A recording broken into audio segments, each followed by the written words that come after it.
There it is. Your Miami Dolphins finally get their signature win, edging out Dallas 22-20. I told you guys it was going to be a close one. I think it's going to be a 23-20. Your Miami Dolphins will squeak this one out. See, I did say that. And you know what I love the most? All the narratives are dead. Tua can't win in the fourth quarter. The Dolphins only beat nobodies. Shut up, bitch! Let's get into it.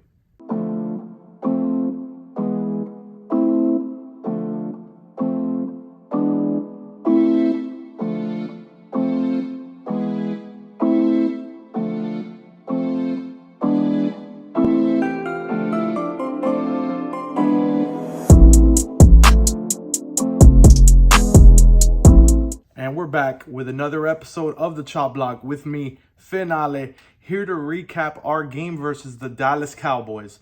And boy, like I said, it was a 12-round bout, back and forth. You know, it kind of felt like we were leaving them in the game, not being able to get into the end zone on those go-to-goal scenarios. But man, there were plays made all over the field. Big credit to the offensive line, pretty much playing with 4 backups and Teron Armstead. Held it down, did their job. A huge shout out to Deshaun Elliott, making sure that Tony Pollard doesn't get into the end zone on that play, which led to a fumble recovery on the next one by Brandon Jones, which ends up being crucial, obviously, with how close that game ended up being. And you know, it was a very streaky game by the offense. You know, we drive, but we stall. We definitely got to get that fixed. And we didn't see Tua's cleanest game. You know, it wasn't a terrible game, but it definitely could have been cleaner. And he was just missing some throws that he normally hits. Like it felt like every out route he was too wide on. I don't know if the pressure he was feeling from Michael Parsons and all these other guys just had him a little off rhythm. But, you know, if we're going to want to beat some of these teams we have coming up now, we're going to need Tua on his best game to be able to get that 1 seed and even clinch the AFC East. But before that, there's a lot more to talk about.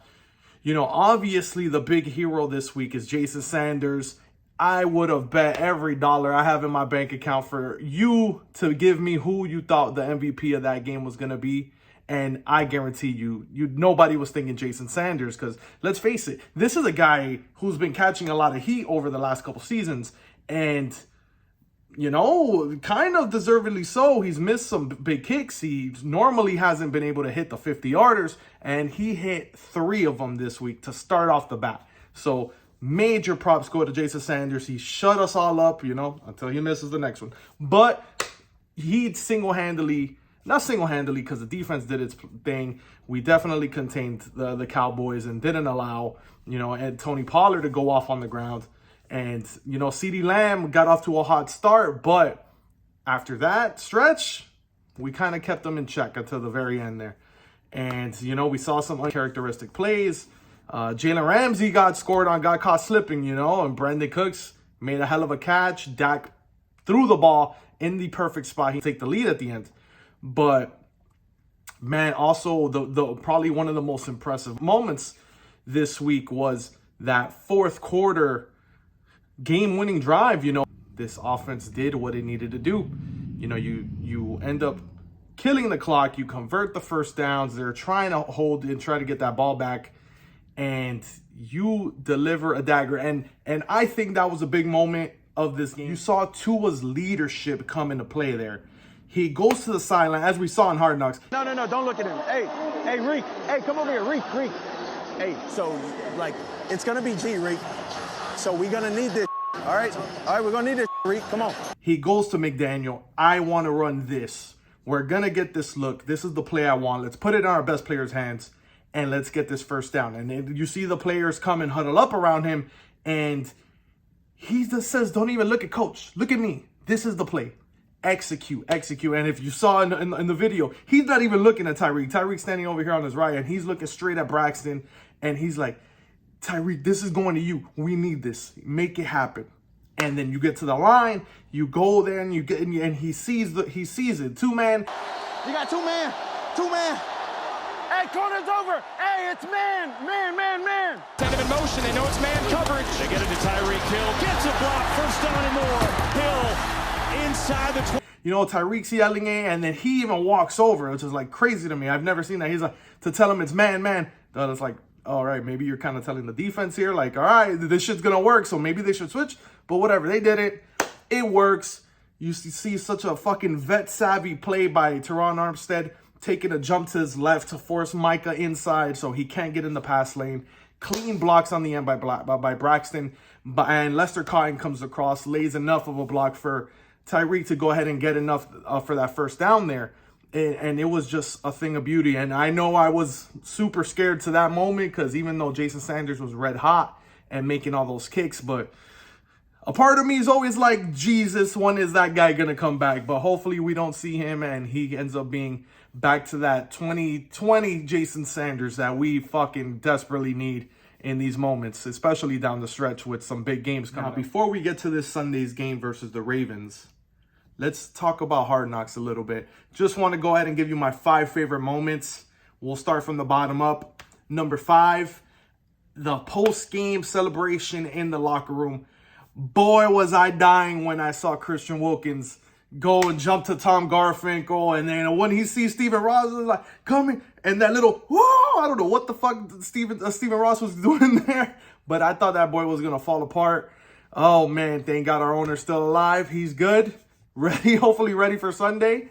But number 4, I really enjoyed that moment between Mike McDaniel and Kader Kohu, pretty much explaining to him on the sideline, like, dude, I see you as one of our tone setters, you know, him and David Long on the defense.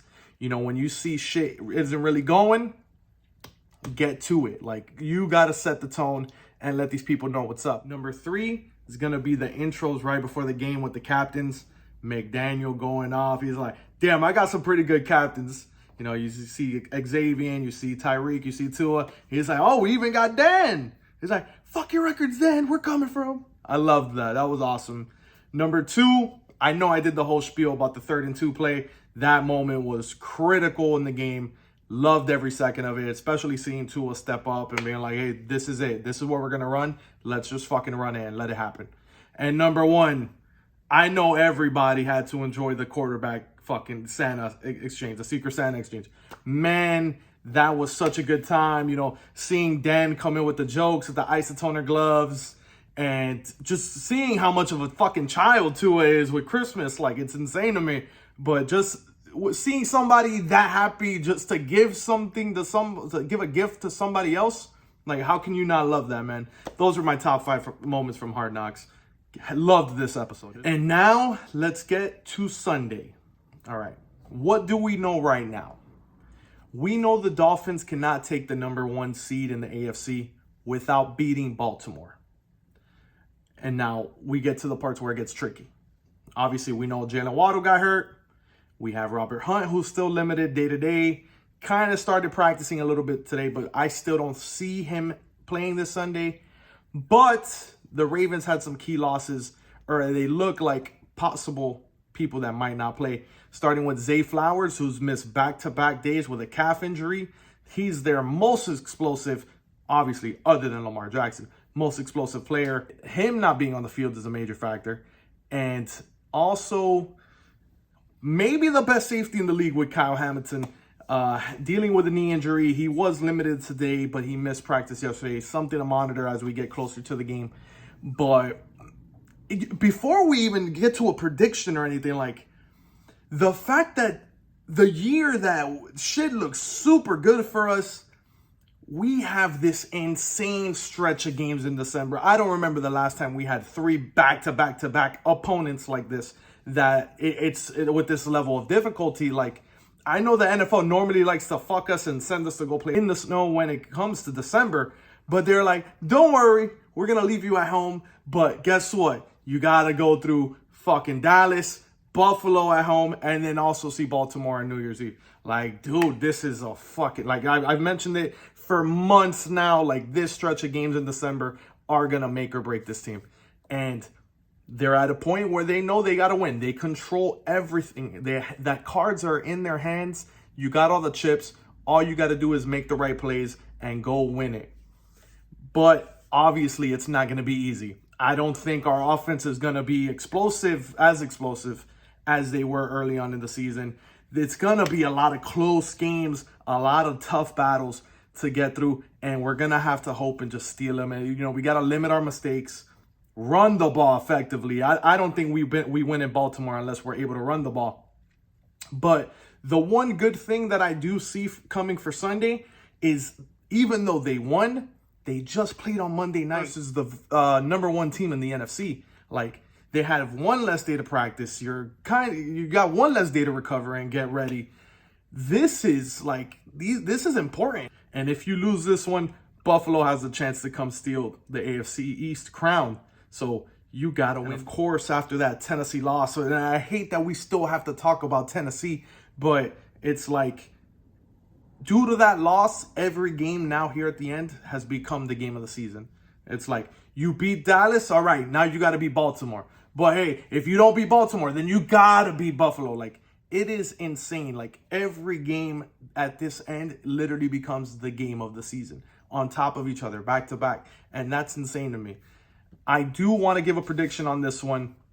I'm going to say, in a hard-fought battle, the Dolphins catch the Ravens by surprise.